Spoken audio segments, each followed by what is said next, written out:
Bom, então vamos começar a reunião. Podemos começar? Começar a reunião hoje, 30 de agosto. Hoje a gente tem esse tema bastante interessante aí, de um artigo que foi publicado no European Urology recentemente, e fala sobre esse tema aí, que é prostatectomia radical, sem biópsia prévia, num paciente em que você faz um rastreio através da ressonância multiparamétrica e do PET-PSMA, né? E eu acho que esse artigo trouxe umas boas discussões aí nos grupos de urologia que a gente tem visto, e aí por causa disso a gente trouxe para a reunião para a gente poder discutir ele.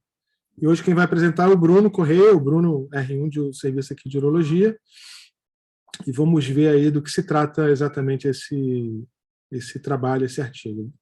Bruno, obrigado aí, tá? Valeu, isso. Sempre legal participando e espero que contribua aí para esse assunto aí que eu acho que é tão relevante para a gente, para o nosso dia a dia, né? Então, vamos lá. Então, dando início aqui ao trabalho, a gente não pode, né? Esse artigo é um artigo bem recente, que está dando aí o que falar nas reuniões por aí, e de um tema muito relevante, um tema muito prevalente, e que pode ser o início aí de alguma coisa muito significativa nos próximos anos aí, quando se fala de câncer de próstata. Então, o tema do artigo aí, basicamente, são os pacientes que são submetidos a uma prostatectomia radical sem que haja uma biópsia prévia, né? Ou seja, você utiliza apenas a ressonância, o PET com PSMA, e a partir de um grupo selecionado, é claro, a gente vai falar sobre isso mais na frente, e a partir daí você define o diagnóstico de câncer de próstata e já parte para o tratamento definitivo. Então, como introdução aí e objetivo desse trabalho, acho que a principal viés, assim, principal viés não, mas o principal objetivo do trabalho seria fazer um diagnóstico do câncer de próstata biópsia-free, né, que eles chamam. E o que embasa e o que inspira esse artigo é um outro artigo também da EAU, o estudo Primary, que eu vou falar um pouco mais à frente também, porque não tem como dar início a esse trabalho sem falar um pouquinho do Primary. Outra coisa, outro ponto muito importante, né, é a viabilidade de você realizar uma prostatectomia radical sem uma biópsia prévia, né? Lembrando que em grupos muito selecionados e usando aí como base o PET com SMA e a ressonância de próstata. Então, falando um pouquinho agora mais sobre o Primary, né? É esse estudo aí que ainda está em andamento, o estudo está em fase 2, tá? É um estudo prospectivo, multicêntrico. Atualmente conta com aí 296, 291 participantes, porque 5 já caíram, 5 pacientes. E resumindo o que ele mostrou até agora, eu trouxe esse slide que é um resumo básico só para a gente ter aqui como um guia. Então, a ressonância de próstata em conjunto com PET com PSMA, né? Que é o marcador aí utilizado, né? O marcador específico de membrana prostática, né? Parecido com PSA, mas diferente do PSA, ele é uma molécula aí que fica na membrana da célula. Então, esse conjunto de exames complementares foi superior em relação à ressonância de próstata sozinha, né? Que é o que a gente usa mais no nosso dia a dia, para detectar o câncer de próstata, né? Então, você teve uma alteração significativa no aumento da sensibilidade quando você compara com a ressonância sozinha. A ressonância sozinha teria uma sensibilidade de 72% na detecção das lesões, enquanto que quando associada com PET, com PSMA, ela sobe para 97%, tá? Então, o principal foco desse estudo do Primary, na verdade, era justamente aqueles pacientes em que você pode evitar biópsias desnecessárias, ou seja, principalmente aqueles pacientes ali do PIRADS 3, que você fica um pouco ainda na dúvida e que acabam vindo como um falso positivo e depois da biópsia você acaba descartando aí o câncer de próstata, tá? Outra coisa importante do artigo é que ele diz que o PIRADS maior ou igual a 4 associado a um PET positivo tem uma sensibilidade de 100% na detecção do câncer de próstata. Isso é um achado que ele já está observando até o presente momento. Claro que ainda é um estudo preliminar, está em fase 2, ainda tem muita coisa para sair. Estudo em andamento. E aí ele deixa como mensagem final também, assim, a princípio, né, que uma coisa importante, que é o que vai embasar o estudo que a gente vai falar hoje, que como um achado secundário, aí, que eles dizem como um achado secundário, é que um certo grupo de pacientes pode justamente ser submetido ao tratamento definitivo do câncer de próstata, né, que nesse caso seria a prostatectomia radical, sem que haja biópsia prévia. Então, a partir daí é que a gente vai, que esse artigo começou a surgir e começou a ser fomentado.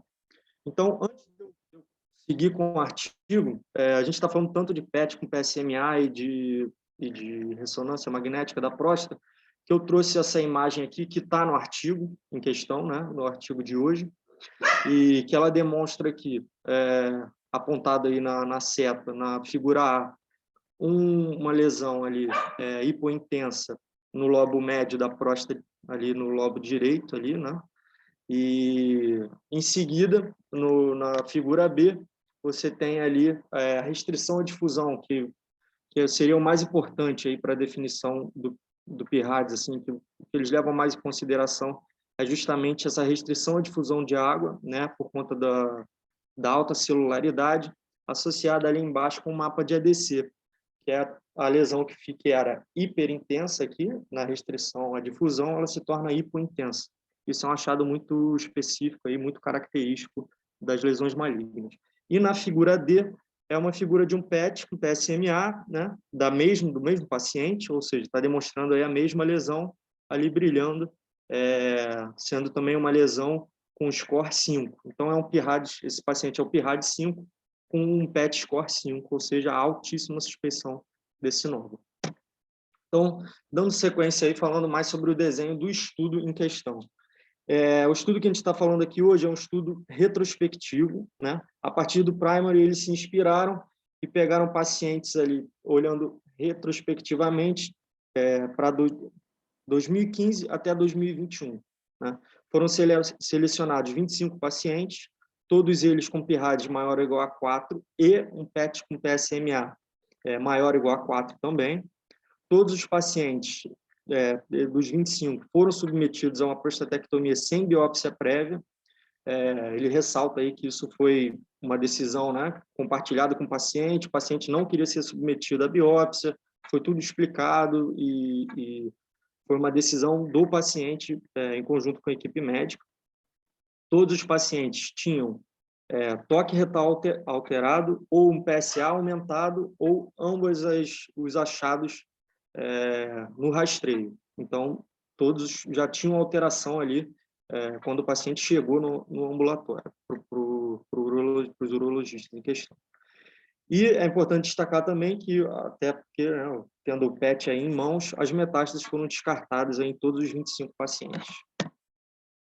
Então, trazendo aqui já um quadro aqui com os resultados, a gente consegue ver aqui no pré-operatório, né, desses 25 doentes, o estadiamento de doença restrita à próstata, né, o T2, são 15 pacientes, correspondendo a 60%, o T3A, né, com uma extensão ali extracapsular, ali, são 6 pacientes, o T3B, né, com evasão da vesícula, 4 pacientes e apenas um paciente com N positivo, N1. Isso no pré-operatório, né, no rastreio ali com o PET e com a ressonância. E a gente leva isso e traz e compara com o que foi achado no pós-operatório, né, no estadiamento ali da peça, né, o P, que é o que realmente bate o martelo para a gente. A gente vê que teve uma similaridade muito grande, né? 15 pacientes foram realmente definidos como T2, sendo que desses 15 pacientes, 13 eram aqueles pacientes que foram vistos no pré-operatório. Assim como o P3A, né? 6 pacientes foram determinados aí como P3A, sendo que 4 faziam parte desses 6 que foram vistos no pré-operatório. E aí eles migraram de grupo, né? Dois foram para T2 e 2 desceram para T3A e acabou ficando elas por elas, né? 15 pacientes e 6 pacientes, respectivamente. 100% dos pacientes, né, P3B, desculpa, foram realmente confirmados. Esses 4 pacientes são os 4 pacientes do pré-operatório. E um achado aí que acabou sendo um pouco mais discrepante foi o achado do N, né? Apenas um paciente foi visto no pré-operatório como sendo um N1, e no pós-operatório, na verdade, eram 4 pacientes.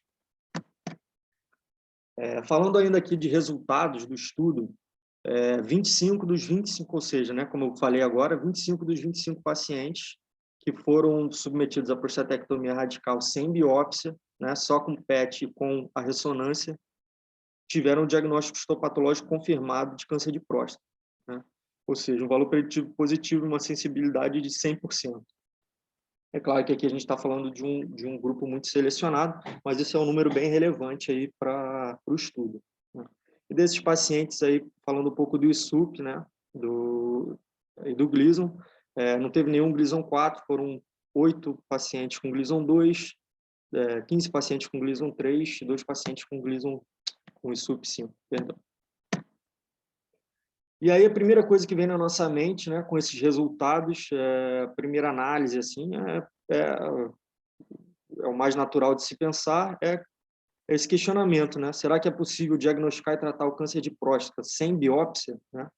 E aí, mudando todo o paradigma aí de anos da urologia. Então, mas acho que a questão não é só essa, né? Eu acho que o buraco é mais fundo do que se pensa, né? Esse é um questionamento que ele acaba ficando raso diante de tanta riqueza de questionamentos que esse estudo traz. Então, trazendo aqui alguns questionamentos, já para até antecipar um pouquinho a discussão, como primeiro ponto que o artigo traz e defende é que haja uma mudança no fluxograma em relação à utilização do PET, né? É claro que a gente sabe que o PET ainda é um exame de difícil acesso, ainda na rede particular, né? Então, é um exame que ainda está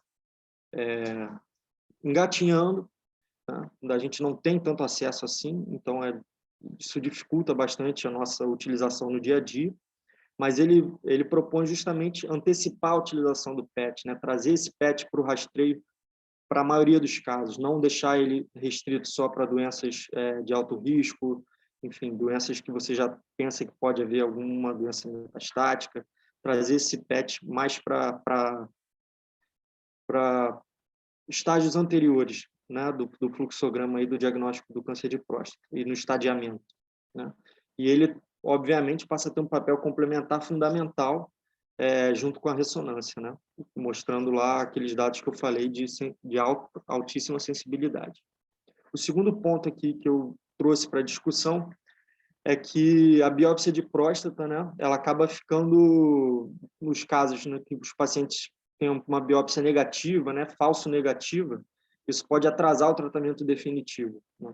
E, às vezes, utilizando em alguns grupos selecionados o PET com a ressonância, pode ser que a gente consiga adiantar e trazer esse paciente logo para o tratamento definitivo e evitar a progressão da doença.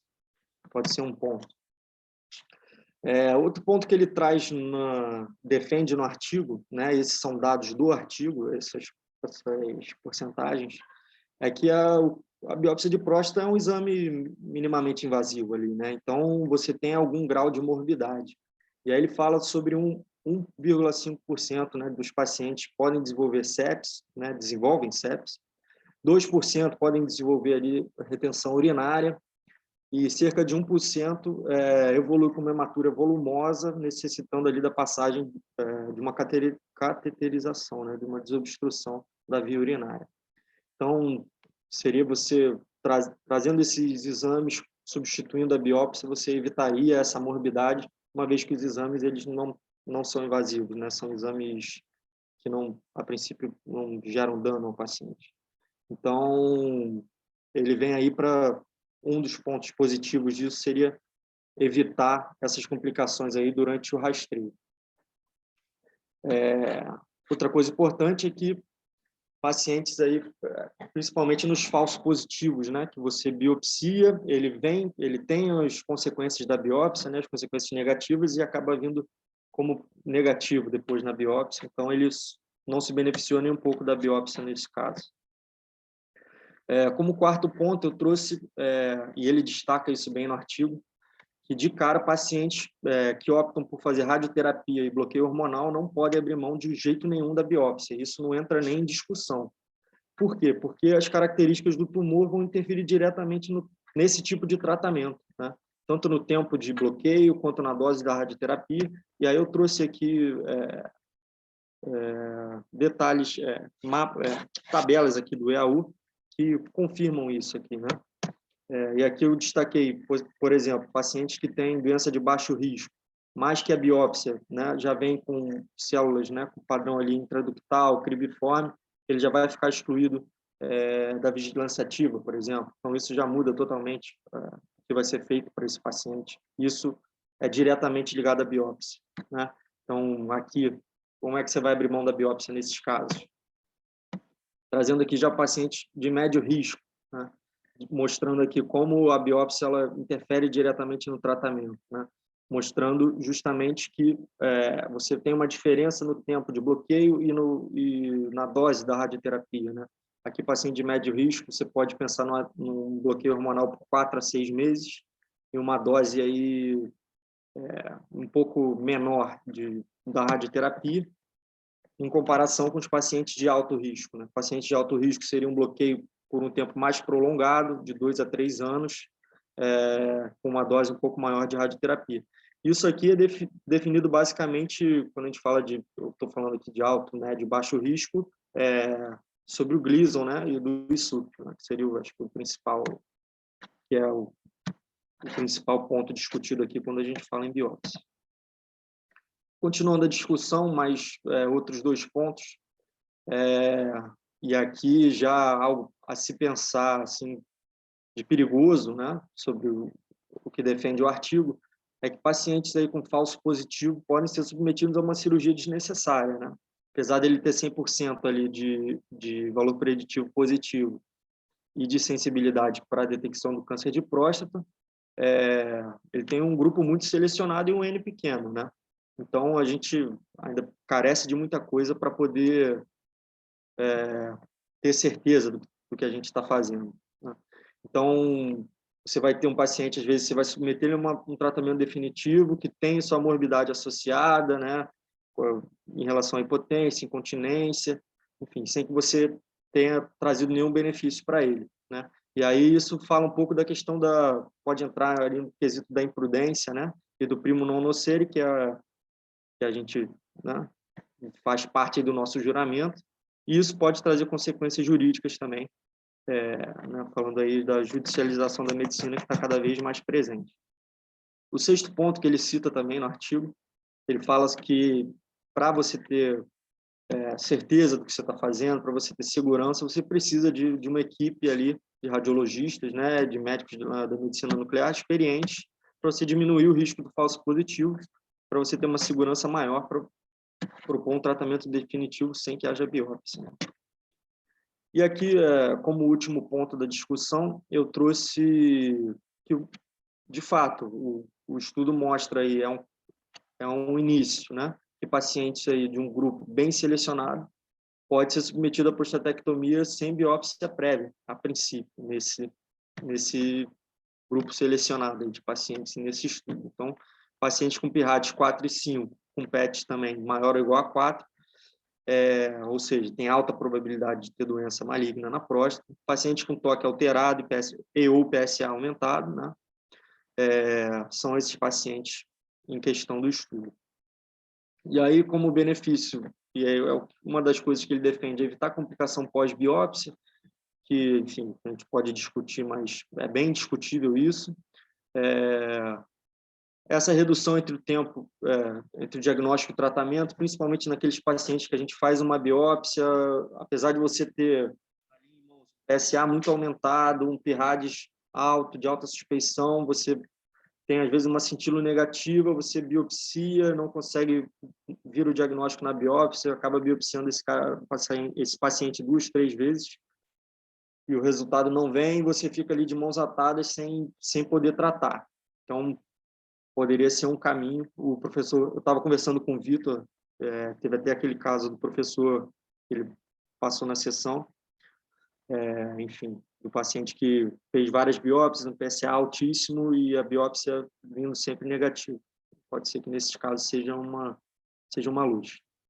Redução de custos, que ele fala no artigo, é bem questionável, né, tendo em vista o difícil acesso do PET, e deixar bem claro que ainda requer muitos estudos, esse é só um início, é só uma questão que foi levantada a partir do primary ali, por conta da alta sensibilidade na detecção do câncer de próstata com esses exames. Então, ainda requer muito estudo, muitas avaliações, porque é algo muito polêmico e que ainda vai dar muito o que falar, eu acho, nos próximos anos. Bom, basicamente era isso. Eu acho que agora é a gente discutir. Acho que esse é um tema interminável. A discussão aí é infinita sobre esse tema. Mas era basicamente isso que eu tinha para mostrar aí sobre o artigo. Boa noite, pessoal. Libera aí, o Bruno, a tela. Foi mal. Então, primeiramente, parabenizar o Bruno. Só não vai, pô, vai ficar tomando nesse copo aí na aula, não, né, cara? Aí tu queima o filme, né? Mas, parabenizar o Bruno aí pela apresentação. Parabéns, você conseguiu passar muito bem o artigo queria mostrar. Foi interessante você levantar a questão do primary, que o intuito do primary, veja bem, é tentar evitar biópsias desnecessárias e com relação a um desfecho secundário, né? Eles acabaram tendo um achado que em paciente com altíssima suspeição, no caso, PRAD 4 e 5 mais o PET positivo, evidenciou uma sensibilidade de 100%. Quando a gente preparou o folder da tua apresentação e começamos a enviar em alguns grupos para divulgar, algumas pessoas vieram falar comigo, pô, que loucura é essa? E há algum tempo atrás, se nós falássemos em tratar um paciente oligometastático com tratamento local, algumas pessoas também iam falar que loucura é essa, né? Se alguém falasse em usar uma terapia de um bloqueio, um ADT periférico associado antes de iniciar uma quimioterapia, por exemplo, também falavam que era uma loucura. Então, talvez não seja uma loucura isso, né? Acho que é um tema, assim, muito interessante para a gente discutir aqui. Eu acredito que a gente vai até ter um longo tempo aqui de discussão, né? Primeiramente, qual seria o maior objetivo de evitar uma biópsia? Né? Eu acredito que o principal objetivo em cima disso seria a diminuição dos efeitos colaterais, né? Sepsis, retenção urinária, como você citou ali os percentuais na tua apresentação, né? Então, são várias questões que a gente vai ter que botar na balança, né? Então, por que não biopsiar? Essa seria a primeira pergunta, né? E quem se sentiria seguro em fazer uma radical de próstata num paciente que não foi submetido a uma biópsia, que a gente não tem um diagnóstico confirmado? Então, acho que o trabalho é basicamente em cima disso, né? São exames que mostram evidências com valor preditivo positivo de 100%. Quando a gente tem um valor preditivo positivo de 100%, a gente tem uma segurança, teoricamente, de 100% para realizar o procedimento. Mas vamos lá, vamos criar alguns poréns aí no meio, né? Primeira questão, naquele último slide você colocou uma interrogação sobre o custo, né? Eu não sei se o custo é reduzido, eu acredito até que o custo seria aumentado, né? Acho que o custo de uma biópsia de próstata hoje é inferior ao custo de um PET, né? E você imagina a quantidade de PETs que seriam realizados, né, que nós não teríamos esses achados né, com PET positivo associado com PIRAD 4 ou 5, que seriam realizados com um custo desnecessário, e esses pacientes nem seriam levados à cirurgia e provavelmente seriam levados à biópsia, provavelmente, porque acabaria ficando sem ter uma certeza do diagnóstico, e esse paciente acabaria sendo levado à biópsia. Então, a questão do custo, eu acredito que o custo seria aumentado, e não um custo diminuído. Essa é uma questão. Eu até tirei uma foto daquele teu último slide, só para ver o que você teria colocado, né? Os achados sim, baseado no resultado do trabalho, que nos levariam a uma certeza para realizar uma cirurgia com segurança, são achados bem restritos, né? Teria que ter um PIRAD 4 ou 5 e um PET positivo. Então, muitos pacientes teriam, por exemplo, um PIRAD 4 ou 5 com PET negativo. Esse paciente já teria sendo submetido a um custo aumentado, né? Paciente com toque alterado, ok, isso aí a gente não acredito que isso faria uma grande diferença, porque eles não levam em consideração isso, e como elevação do PSA também. Aí a gente vai pensar no tratamento, né? Primeiramente, nenhum desses pacientes nunca poderão ser submetidos a uma vigilância ativa. Vigilância ativa a gente faz biópsia, mais de uma, né? Então, assim, vigilância ativa estaria excluída nesses pacientes. Uhum. A radioterapia estaria excluída nesse paciente. Se esse paciente tem uma suspeita de uma doença linfonodal, partiria-se direto para um tratamento cirúrgico com linfadenectomia? Ou realizaria uma biópsia e se viesse um Gleason muito elevado, o paciente já com linfonodo cometido, talvez o tratamento não fosse cirúrgico? Então, são muitos poréns, inclusive a questão da linfadenectomia, né? Faria linfadenectomia em todos os doentes, em 100% deles, né? Porque a gente não sabe qual é o histopatológico, né? Não sabe qual é o resultado histopatológico desse doente. Então, vamos supor, o paciente tem um PSA baixo, tá? PSA de 5, com os outros fatores encontrados. Às vezes, o paciente tem uma doença extremamente agressiva, né? Tem um Gleason ISUP 5, só que vai fazer ou não vai fazer linfadenectomia? Ou então, o paciente tem um ISUP baixo e vai ser submetido a uma linfadenectomia desnecessária. Então, são muitos poréns que a gente acaba encontrando nesse trabalho. Hoje, Fernando, hoje eu não teria coragem de indicar uma cirurgia numa situação como essa sem a biópsia. Mas no futuro, quem sabe, né? Como você finaliza, acho que quase todos os estudos são finalizados da mesma forma. São necessários novos estudos para a gente chegar a uma conclusão.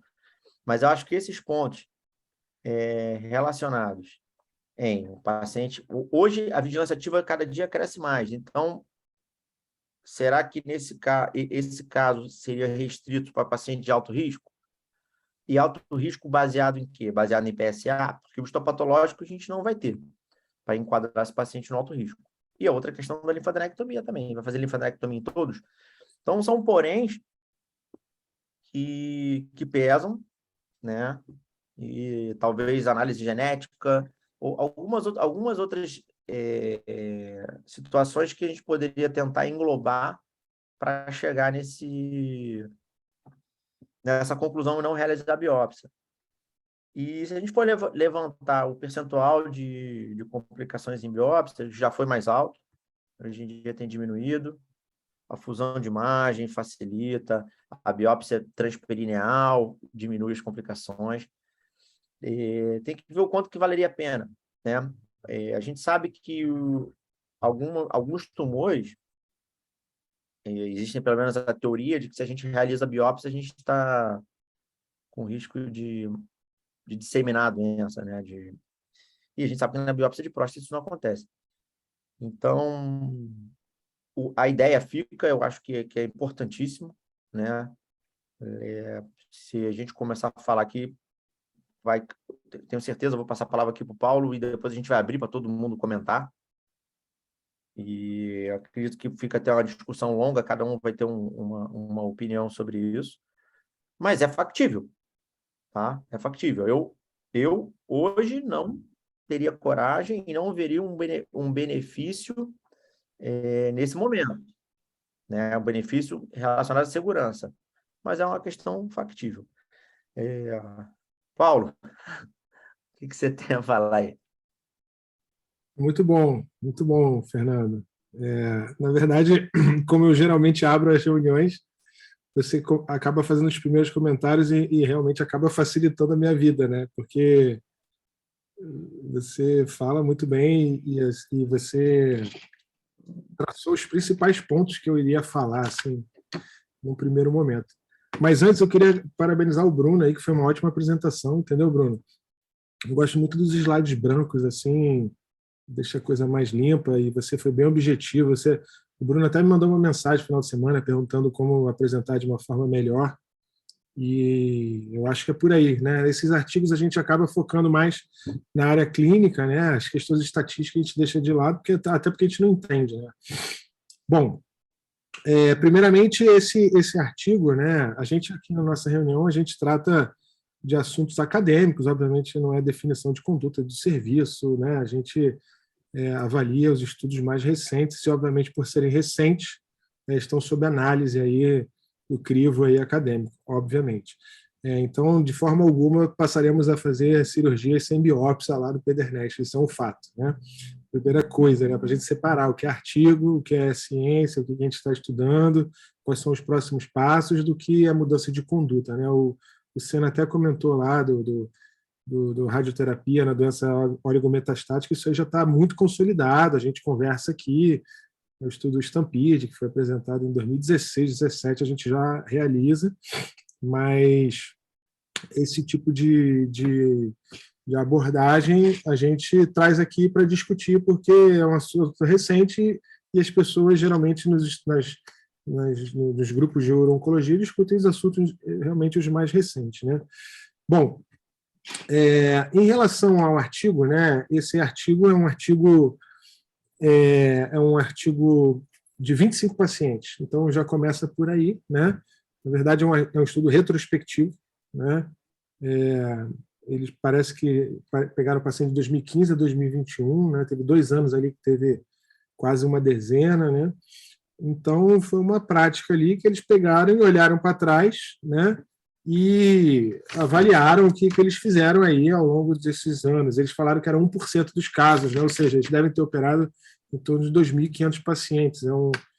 O artigo é alemão, os autores são alemães, quer dizer, são da Universidade de Munique, né, da Alemanha. Obviamente tem vieses, né, a começar por onde eles trabalham, mas isso eu também não vejo problema, porque se você for ver um artigo de radio-oncologia, vai ser por radio-oncologistas. Se for de cirurgia, vai ser de cirurgia. E se for de diagnóstico, vai ser por médicos que provavelmente são donos de clínicas de diagnóstico. Então, é um viés que é declarado e não há nenhum problema em relação a isso. Mas, obviamente, né, eles se basearam nos resultados do Primary, né, que está em andamento, que é um estudo prospectivo que não fazia cirurgia sem biópsia, na verdade, avaliava a biópsia nesses pacientes com ressonância e PET, né? E eles fizeram um grupo pequeno de pacientes, 25, retrospectivo, e algumas coisas são interessantes, né? Uma coisa, sempre quando você faz um exame, primeira coisa para dizer, a ressonância e o PET são exames examinadores dependentes. Eles não são necessariamente examinadores dependentes porque são imagens que qualquer um pode ver. Só que do ponto de vista prático, nós, urologistas, todos nós aqui, a gente é treinado para ver tomografia, em geral, né? Ressonâncias abdominais, mas a próstata não é uma coisa de conhecimento do urologista. A gente não tem esse treinamento, até porque é um treinamento muito específico. Eu digo isso de ressonância, né? E de PET menos ainda, tá? Afinal de contas, o PET acabou de entrar nos Estados Unidos, a gente está aprendendo, o Brasil já tem até uma escola maior de PET, mas a gente não tem treinamento para avaliar PET, isso é um fato. Então, em tese, né, esse é um ponto negativo, vamos dizer assim, a gente precisa de confiar nos examinadores, né? a ressonância existe, assim, os estudos de ressonância, a gente tem uma probabilidade de perder 15% de pacientes com doença clinicamente significativa. E a definição de doença clinicamente significativa é ISUP 2 para cima, né? Então, a gente perde. A ressonância ela não tem um valor preditivo positivo, ela não tem um valor preditivo negativo alto, né? A gente perde alguns pacientes. Quando ela é um PIRAD 5, ela tem uma probabilidade de 80% de ser um tumor clinicamente significativo. Se for um PIRAD 4, é em torno de 60%, mais ou menos por aí. No estudo ele fala lá em torno de 15% de perder. Então, a gente perde alguns pacientes, a gente depende do examinador. Quando a gente vai fazer uma nefrectomia, por exemplo, a gente olha a imagem, a gente tem a capacidade de olhar a imagem. A ressonância não. Basicamente, a ressonância multiparamétrica da próstata, até que eu saiba, a gente vê a anatomia da próstata, vê se tem invasão do feixe, isso a gente consegue ver. Mas avaliar o PIRADS, eu acho que a gente não tem esse preparo. E também do PET. Então, essa é uma coisa que eu acho negativa. Uma outra coisa é o seguinte, esses pacientes desse estudo, esses 25, a maioria tinha um pré-teste positivo. Se você for analisar no estudo, 60% tinha toque alterado, para começar. Né? Ou seja, a gente, na verdade, acaba fazendo mais diagnóstico de pacientes na vida real, de pacientes com toque normal e alteração de PSA. Então, se o paciente tem um toque alterado, ele já tem um pré-teste positivo bem elevado. Né? Eu não sei se isso alteraria, vai ser disseminar isso para a população. Vamos supor que vamos fazer PET para todo mundo, PET ressonância, né? A gente conseguiria ter um pré-teste positivo tão grande de forma a manter esse valor preditivo positivo bastante elevado. Já é um grupo de pacientes selecionados. A maioria com toque retal alterado ou PSA. O PSA era em torno de 7, era até bom, mas o toque era alterado. Né? Então, esse é um outro ponto. Um outro ponto é o seguinte, no artigo ele cita, se fosse fazer radioterapia, ele seguia para a biópsia, porque a biópsia mudaria eventualmente a conduta. Né? Ou seja, vai para a radioterapia, então a biópsia antes da radioterapia pode mudar a conduta. Na próstata também muda um pouco, ao meu ver, entendeu? Na cirurgia robótica nem tanto, porque a gente tem uma visão tão magnificada, então a gente consegue planejar a cirurgia dentro do intraoperatório, você vai vendo, assim, é a minha opinião, né? Mas, de certa forma, você ter um diagnóstico pré-operatório dá um planejamento cirúrgico para a gente também, né? Diferente, assim como uma radioterapia, assim como um HIFU, assim como... Então, por que não a cirurgia não muda o planejamento? A gente, em tese, muda o nosso planejamento de acordo com o estadiamento pré-operatório. Então, essa é uma outra dúvida que fica no ar. Um outro ponto que as pessoas acabam comentando, né? Bom, mas a gente faz nefrectomia sem biópsia, né? A gente faz nefrectomia sem biópsia. E, aliás, isso é um ponto fraco nosso, porque a gente opera, em média, 10% de pacientes, 10, 15, talvez um pouco menos hoje em dia, por causa dos métodos de imagem, que não precisariam ser operados, porque eles têm tumores benignos. Claro que a cirurgia minimamente invasiva avançou, então você não faz uma lombotomia, não faz uma nefrectomia radical, não faz uma coisa agressiva. Você faz quase que uma biópsia daquela lesão, né? Mas, de certa forma, a gente opera sem biópsia. Porém, as questões relacionadas à nefrectomia atingem menos, em tese, a qualidade de vida da pessoa. Né? Você tirar uma próstata, você vai atacar diretamente a qualidade de vida dele. Funcional, continência e potência, ponto. Então, isso não se discute. Se eu erro esse diagnóstico, está tudo bem. Né? Na nefrectomia, está tudo bem, eu tirei parte do rim, parcial, e o paciente tem um benefício de ter uma doença benigna e vai seguir a vida dele. Quase nada vai mudar. Na prostatectomia, um diagnóstico errado, nesse sentido, pode ser muito ruim, porque imagina, tirar uma próstata num diagnóstico falso positivo, que não aconteceu, diga-se de passagem, né? Então é importante dizer isso também. Então, esses são alguns pontos relevantes para a gente trazer aqui, o que eu acho. Né? Eu até tentei chamar uma médica nuclear, mas foi muito em cima da hora eu estar aqui presente. Eu não sei o Fernando comentou algumas coisas bastante interessantes, que o que muda na biópsia prévia. Do ponto de vista prático, eu falando assim, a minha experiência, existem pacientes que operam com biópsia recente ou que fez prostatite, que dificulta a cirurgia, isso é um fato. Mas não é a maioria dos pacientes, né? Você fazer uma biópsia não necessariamente vai atrapalhar a sua cirurgia. Pelo contrário, a gente vai no plano posterior ali da próstata e vai muito bem, né?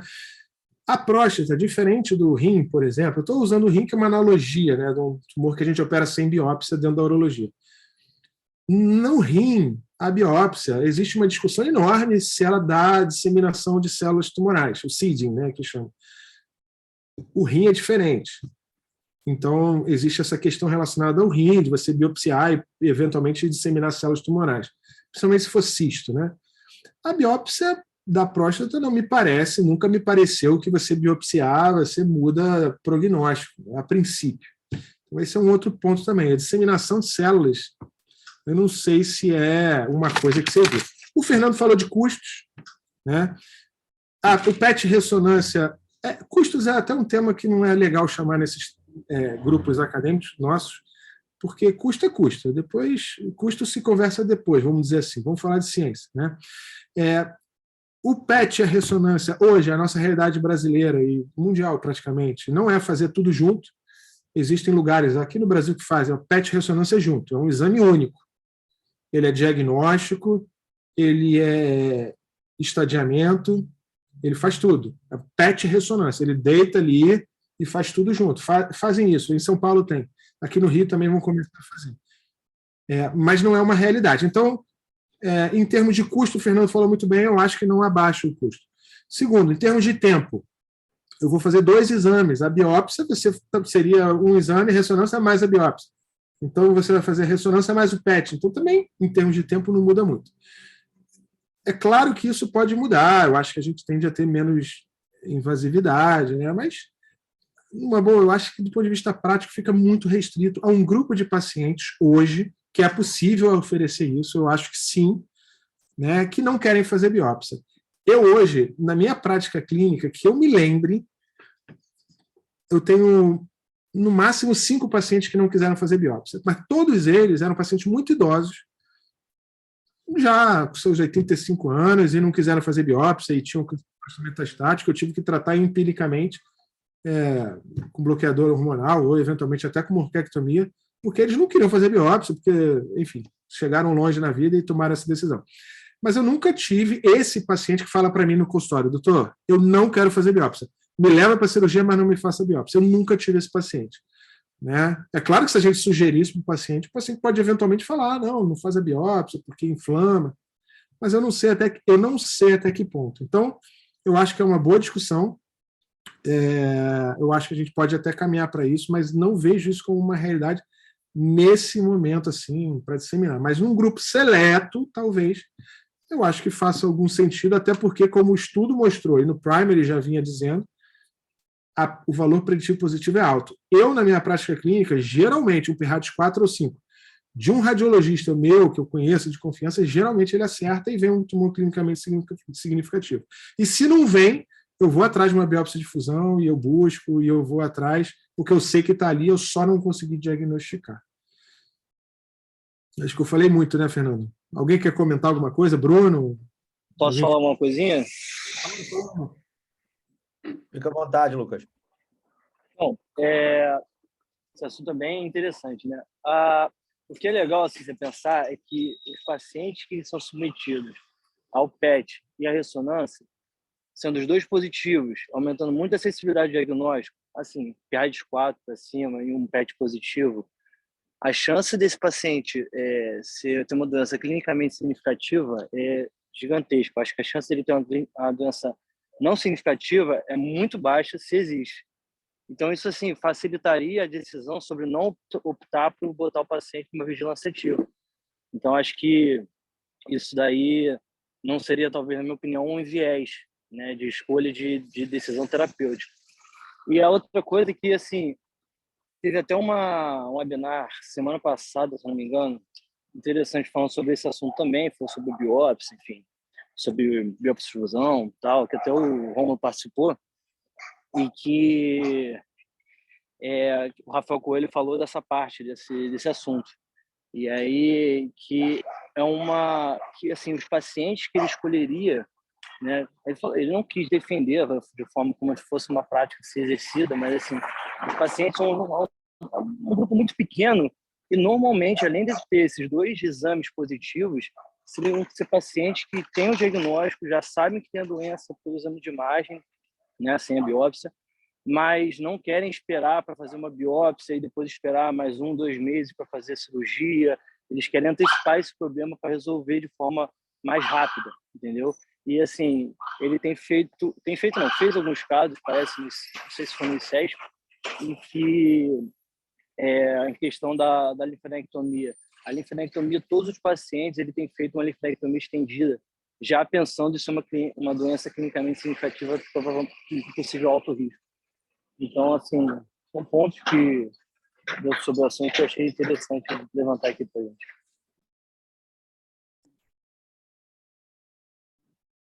Paulo,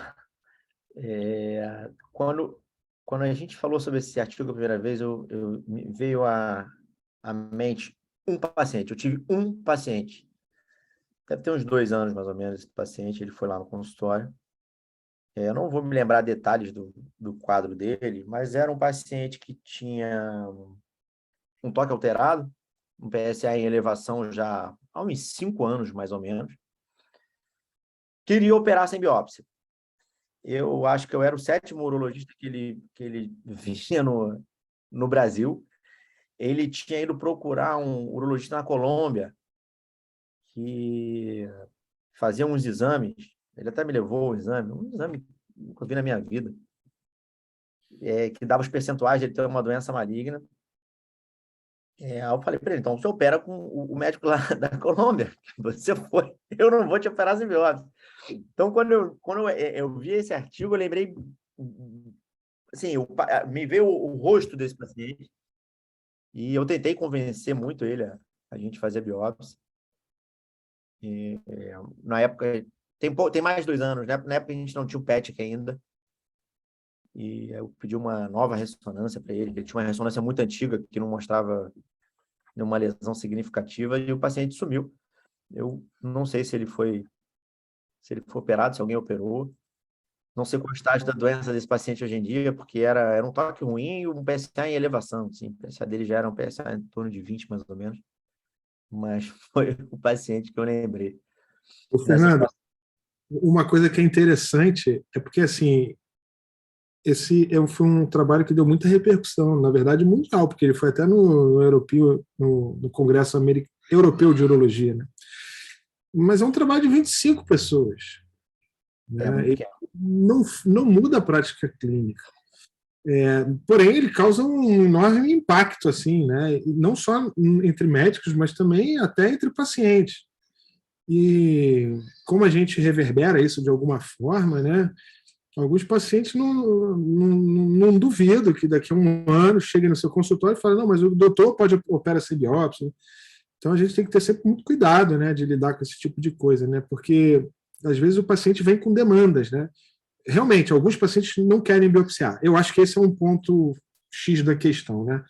Os que eu tive não foi como esse, que iam fazer cirurgia, mas não queriam biopsiar. Os meus já eram casos mais velhinhos, que estava com a vida boa e não via sentido em biopsiar, embora tivesse uma doença metastática já, até o PET, alguns pacientes. Mas a gente tem que ter cuidado, né? Porque às vezes o paciente ouve essa conversa aí atravessada e acha que isso se tornou, vamos dizer assim, standard of care. Eu acho que realmente é um grupo seleto de pacientes, até porque a gente não pede o PET diagnóstico. Até para os residentes que estão aqui assistindo, o PET, ele acabou de entrar nos Estados Unidos. Acabou de entrar. O FDA acabou de liberar, tem menos de 6 meses. O PET hoje ele é utilizado principalmente na recorrência bioquímica. Tá? Então, o paciente com câncer de próstata, se você quer acertar, o momento de você pedir o PET é quando você opera ele e o PSA começa a subir. Aí você pede o PET PSMA. Então, esse é um momento diagnóstico onde ele talvez tenha o maior benefício.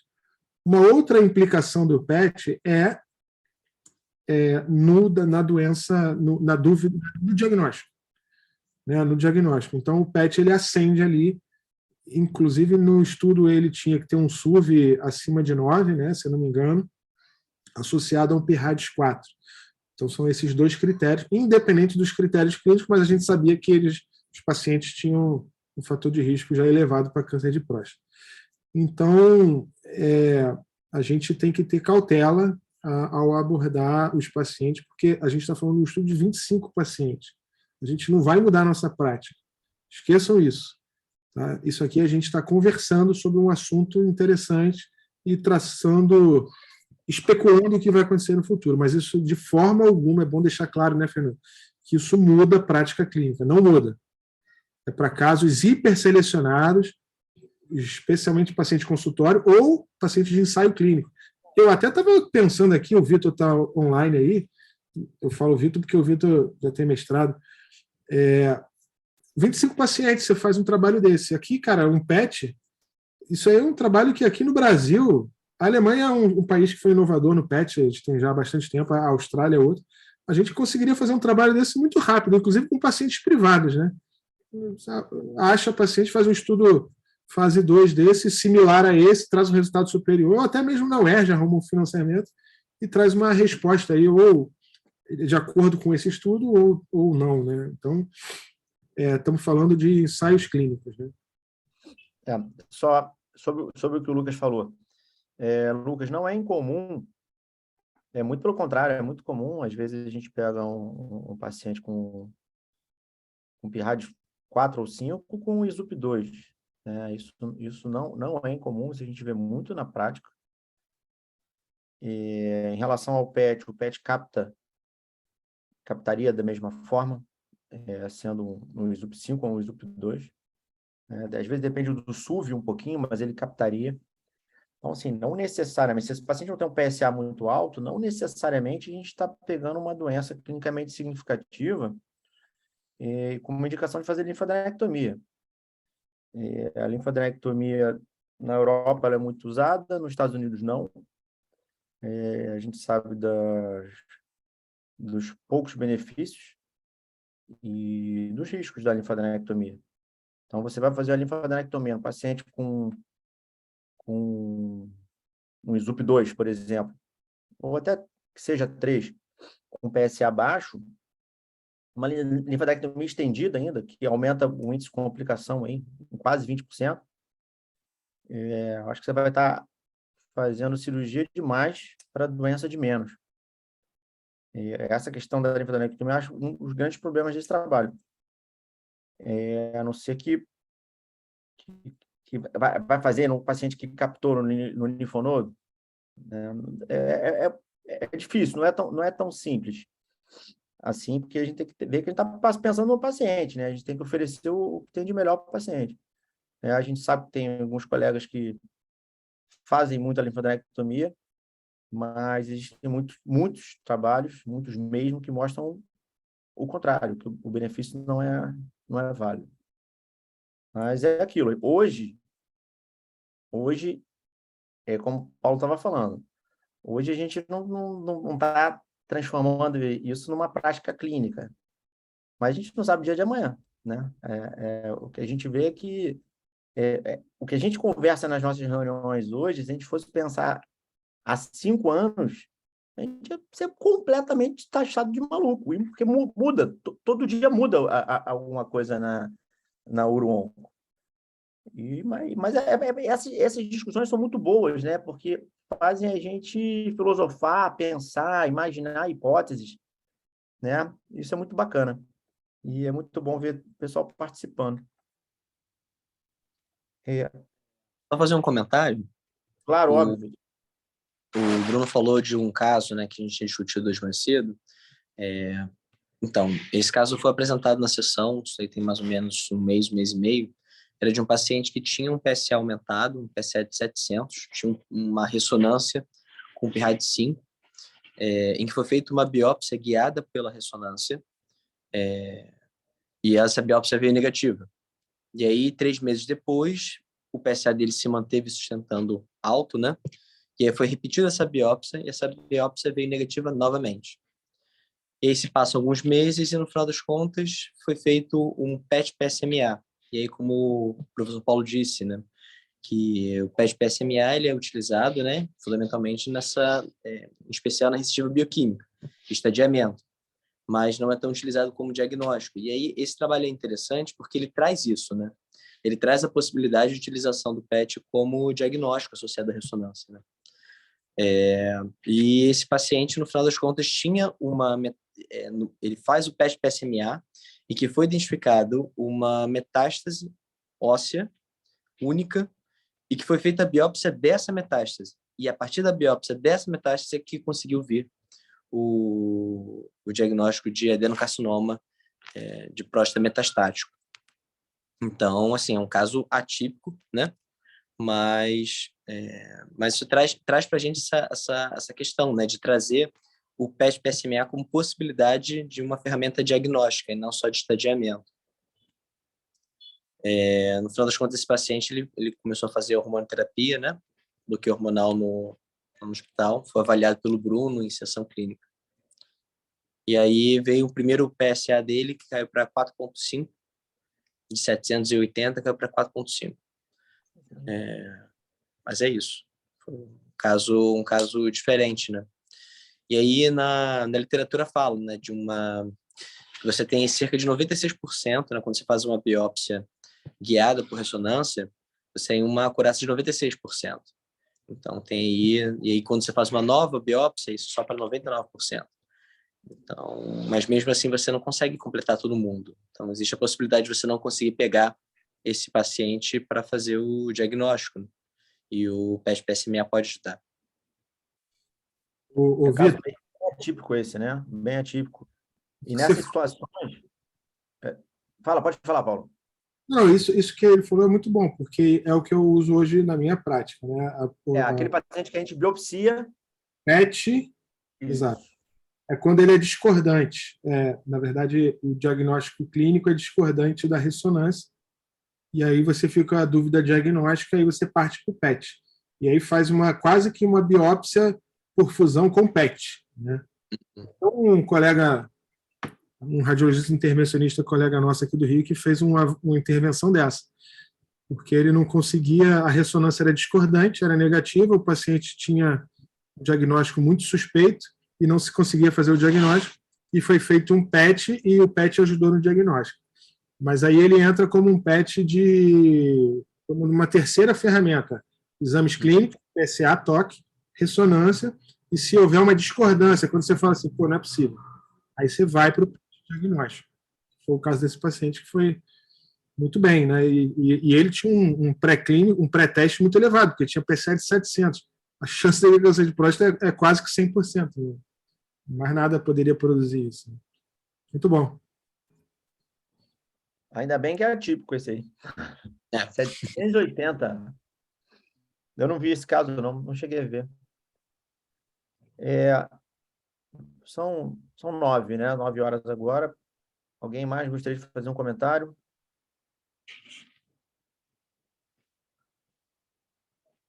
Acho que é isso. Fechou. Paulo quer ver o jogo aí. Que horas é o jogo, Paulo? Não, o jogo é amanhã, mas hoje vai ver o outro, o vice-campeão. Excelente, gente. Excelente. Os comentários aí foi ótimo hoje. Muito bom, muito bom. Boa noite, pessoal. Um abraço. Abração.